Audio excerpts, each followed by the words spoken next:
Welcome back to the part 4 of human physiology series. In this we will go over electrocardiograph and all the remaining topics of body fluids and circulation. This is actually very easy if you read the NCERT, but there are few points that you have to take care of. So starting with electrocardiograph, there is one important point that you need to remember, that electrocardiograph is the machine and electrocardiogram is the reading that is received in an electrocardiograph. So all the graph that you see with PQRS, that is actually electrocardiogram, and the machine that is used to record the electrocardiogram is called electrocardiograph. This one line is given in NCERT. It's not really that important, but it's still given. This is the sound that ECG makes when someone goes into cardiac arrest. It's that pip pip pee sound.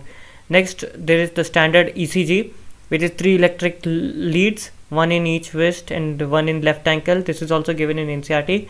And the detailed analysis, there are multiple leads in chest region. Next, this is a standard ECG. We'll come to this. So it has P wave, then QRS wave, then there's this ST segment, T wave, and that's it. The U wave is not given in NCERT. There's just PR interval and QT interval that is given in NCERT. So P wave represents electrical excitation or depolarization of atria. So depolarization, you have to remember that excitation is equal to depolarization is equal to contraction. So P wave is when the atria contract, that means they depolarize. Next, you should know that QRS complex, which is over here. Now QRS complex, so P wave, this is atrial depolarization, then QRS complex, which is ventricular depolarization, that means ventricular contraction, that is represented by QRS complex. And then T waves, it represents return of ventricles from excited to normal state, which is T wave. This is not really given in NCERT. This, I don't know why this is there in this diagram, but this is all that is given in NCERT. And then there is one more important line that is given in NCERT. By seeing the number of QRS segments, it can indicate the amount of heartbeat. That is only thing that we require in this whole topic. Even in NCERT, this is the only things that are given. And you need to remember that obviously there's this one final point, that is this line is also given in NCERT. The end of T wave marks the end of systole. Next, we move towards the double circulation part.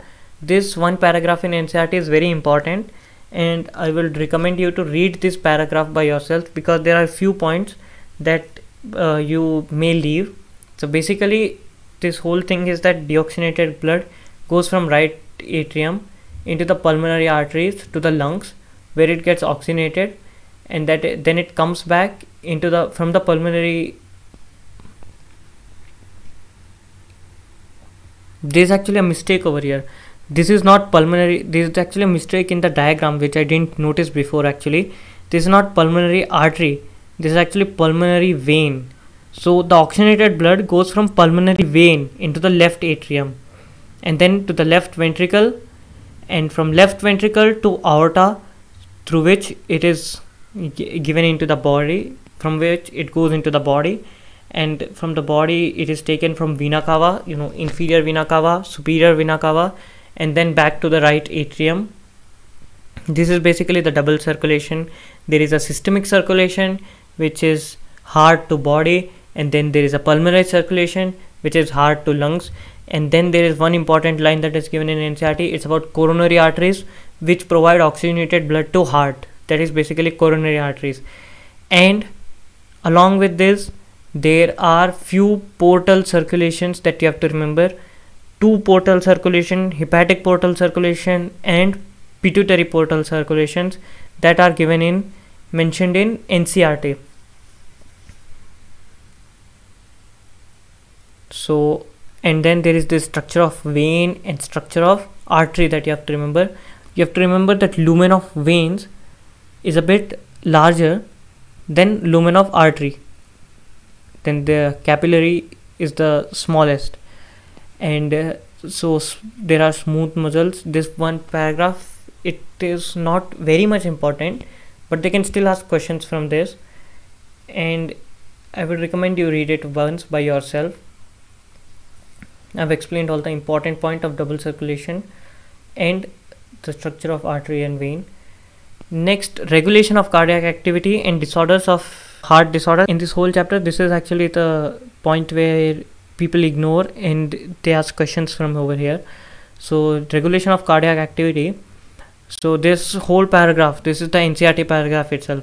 So normal heart activities is obviously, as you know, auto-regulated by specialized muscle tissues, which are nodal tissues. There is SA node, there is AV node, which is atrioventricular node, and then there is a special neural center in medulla oblongata, which can moderate cardiac function through autonomic nervous system. This is one important line that is given in NCERT. There is a specialized neural center in medulla oblongata, and then the neural signals from, you obviously know that sympathetic nervous system, it is activated when you are in some sort of danger. So when you are in some sort of danger, it increases the heartbeat and it increases the strength of ventricular contractions, and thereby it increases the total amount of blood that the heart pumps out. And then there is parasympathetic neural system, which is the opposite of sympathetic neural system. It does everything in the opposite of sympathetic neural system. And then your second thing also, which is very basic, you already know that adrenaline can increase the heart rate, and that is what it is given. Adrenal medullary hormones can increase the cardiac output. So you need to remember 3 points in this. First, that heart is auto-regulated. Next, the medulla oblongata, it has a cardiac center, and how that affects the heart. You need to know that sympathetic nervous system can increase heartbeat, parasympathetic decreases heartbeat. After that, adrenaline is very common. You already know that adrenaline increases heart rate. It's the flight or fight hormone. Next, disorders of circulatory system. This is also very important and confusing. First the easy part, high blood pressure or hypertension. Normal systolic is 120, diastolic is 80. But in hypertension, systolic is 140 and diastolic is 90. So anything more than normal. You need to remember this. That is all you need to remember in high blood pressure. Next, coronary artery disease. Now in coronary artery disease, it is also known as atherosclerosis. Now it affects the vessels that supply blood to heart muscles. As I've said, coronary arteries, it was given in the double circulation part. Coronary arteries supply oxygenated blood to heart. So these muscles get damaged in atherosclerosis. How do they get damaged? They get damaged because of deposition of calcium, fat, cholesterol, fibrous tissues.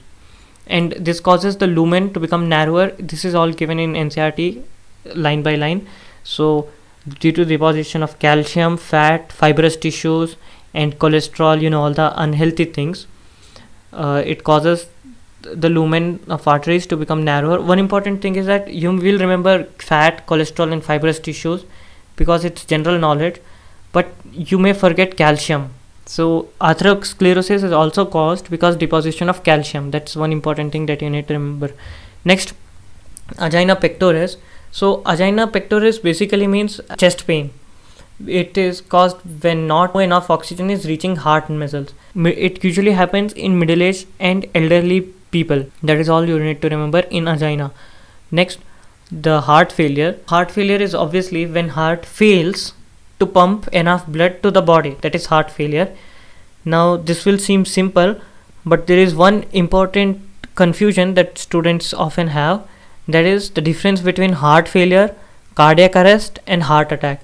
So you can remember it as heart failure is when heart fails to pump enough blood to the body.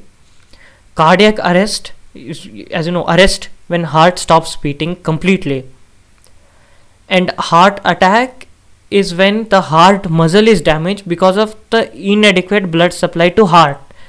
So for example, in heart failure, there is inadequate blood supply to the body because the heart isn't pumping blood effectively. And in heart attack, there is inadequate blood supply to the heart because coronary arteries and the arteries that are supplying blood to the heart, they are damaged. That causes heart attack. And cardiac arrest is when heart completely stops beating. These are the few disorders. There are only 4 disorders that are given in NCERT, but it can still get very confusing if you don't revise it and don't confuse between systolic and diastolic. Systolic is 120, diastolic is 80.